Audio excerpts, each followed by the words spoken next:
Bonjour à tous, et bienvenue dans la Collegia. Je suis Tali, l'interface de collecte de données.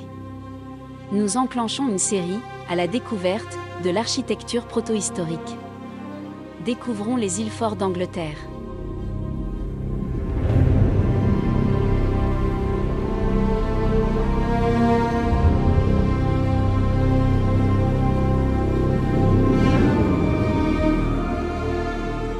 Un île fort est un type de terrassement, utilisé comme refuge fortifié ou établissement défendu. Situé, pour exploiter une élévation, pour un avantage défensif. Ils sont typiques des âges du fer et du bronze européens. Certains ont même été utilisés dans la période post-romaine. La fortification suit généralement les contours d'une colline. Il se compose d'une ou plusieurs lignes de remblais, avec palissades ou murs défensifs, et fossés extérieurs. Les îles forts se sont développées à la fin de l'âge du bronze et au début de l'âge du fer, à peu près au début du premier millénaire avant notre ère. Ils ont été utilisés dans de nombreuses zones celtiques d'Europe centrale et occidentale, jusqu'à la conquête romaine. L'Europe préhistorique a vu une population croissante. Une estimation récente nous donne, pendant le néolithique, entre 2 millions et 5 millions de personnes vivaient en Europe.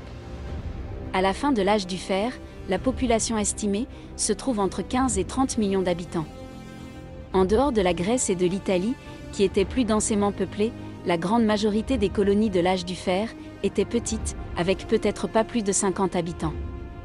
Les îles forts étaient l'exception et accueillaient jusqu'à 1000 personnes. Avec l'émergence de l'oppidum à la fin de l'âge du fer, les colonies pouvaient atteindre jusqu'à 10 000 habitants. À mesure que la population se densifiait, la complexité des sociétés préhistoriques augmentait. Vers 1100 avant l'ère commune, des collines ont émergé, au cours des siècles suivants, se sont propagées à travers l'Europe. Leurs fonctions étaient très diverses, et étaient parallèlement des centres tribaux, des lieux défendus, des foyers d'activités rituelles et des lieux de production. Au cours de la période Hallstattse, les collines défendues sont devenues le type de peuplement dominant dans l'ouest de la Hongrie. Jules César a décrit les grands îles forts tardifs de l'âge du fer qu'il a rencontrés pendant ses campagnes en Gaule comme Oppida. À cette époque, les plus grandes étaient devenues plus des villes que des forteresses, et beaucoup étaient assimilées à des villes romaines. Les fouilles dans les îles forts, dans la première moitié du XXe siècle, se sont concentrées sur les défenses, basées sur l'hypothèse que les îles forts étaient principalement développées à des fins militaires. L'exception à cette tendance a commencé dans les années 30, avec une série de fouilles entreprises par Mortimer Wheeler au château de Maiden, dans le Dorset. À partir de 1960, les archéologues ont porté leur attention sur l'intérieur des collines, réexaminant leurs fonctions. Actuellement, les archéologues considèrent les îles forts comme des symboles de richesse et de pouvoir. Michael Avery a énoncé la vue traditionnelle des îles forts en disant « L'arme défensive ultime de la préhistoire européenne était le île fort du premier millénaire avant JC. » Maiden Castle est un île fort datant de l'âge du fer, situé au sud-ouest de Dorchester, dans le comté de Dorset, en Angleterre. Le nom est peut-être une forme moderne désignant une forteresse inexpugnable, à moins qu'il ne dérive du brittonique, signifiant « grande colline ». La première preuve archéologique d'activité humaine sur le site est un enclos néolithique pourvu d'une chaussée d'accès et d'un tumulus en remblai. La forteresse elle-même a été construite vers -600. La première phase fut un site simple, semblable à beaucoup d'autres collines fortifiées de Grande-Bretagne. Autour de -450, elle a subi une expansion majeure, au cours de laquelle l'espace clos a presque triplé de surface. Ce qui en fait la plus vaste colline fortifiée connue de Grande-Bretagne. À la même époque, les défenses de Maiden Castle ont été rendues plus complexes, avec l'ajout de remparts et fossés supplémentaires. Autour de -100, l'occupation de la colline fortifiée entre en déclin, se concentrant à l'extrémité orientale du site. Elle est occupée au moins jusqu'à la période romaine, durant laquelle elle se trouve dans le territoire de la tribu celte des Durotriges.